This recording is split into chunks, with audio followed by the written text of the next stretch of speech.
எந்தாவது ஒரு நாள் நான் 1 மணி நேரம் ஜெபிக்க முடியாமல் ஆகிவிட்டால், ஏதாவது ஒரு காரணத்தினால் 1 மணி நேரம் ஜெபிக்க முடியாமல் ஆகிவிட்டால், அந்த நாள் முழுவதும் நான் மயிர் கத்தரிக்கப்பட்ட சிம்சோனை போல் ஆகிவிடுகிறேன். வல்லமையை இழந்து நான் அடிமைப்பட்டவனை போல் ஆகிவிடுகிறேன். சிம்சோன் இப்படி அடிமைப்பட்டவனாய் மாறினானோ அந்த மாதிரி நான் ஆகிவிடுகிறேன். அதுதான் உண்மை. தினமும் 1 மணி நேரமாவது நான் ஜெபிக்காவிட்டால் என் வல்லமை நான் இழந்து போகிறேன். டேவிட் கணேசன் வந்து சொன்னாங்க, பெரும்பாலான சமயங்கள்ல ஏதோ சில சமயத்துல மாற்றம் வரும். நடுராத்திரி 12 மணிக்கு போய் முழங்கால் படியிட்டு, ஆண்டவரே உம்முடைய செல்ல பிள்ளை கணேசன் வந்திருக்கிறேன்னு சொல்லுவாங்களாம்.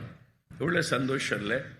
ஆண்டவரிடத்தில் உரிமையா நீ போய் பேசலாம். ஆண்டவரே உம்முடைய மகள் நான் வந்திருக்கிறேன், உம்முடைய மகன் நான் வந்திருக்கிறேன். நான் அப்படித்தான் அதிகாலையில் எழும்பி ஜெபிப்பது, 2 மணி நேரம் காலையில் ஜெபிப்பது என்னுடைய பழக்கம். அந்த அதிகாலையில் எழுந்த உடனே நான் முதலாவது ஜெபிக்கும் போது, ஆண்டவரே உம்முடைய பிள்ளை நான் வந்திருக்கிறேன். My father your son has come to your presence. என் தகப்பனே உம்மை சந்திக்க உம்முடைய மகனாக நான் வந்திருக்கிறேன் சொல்லும் போது ஒரு பெரிய சந்தோஷம்.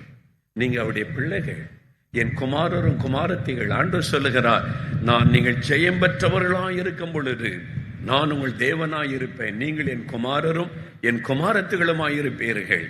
நீங்கள் போய் யாரோ ஒருவர் மாதிரி பேச வேண்டாம். உம்முடைய பிள்ளை வந்திருக்கிற ஆண்டவரே, உம்முடைய மகள் வந்திருக்கிறேன்னு பேசுங்க. அதுதான் உங்களுக்கு பெரிய ஆசீர்வாதம். அதிகாலையில் அவரை தேடுங்க.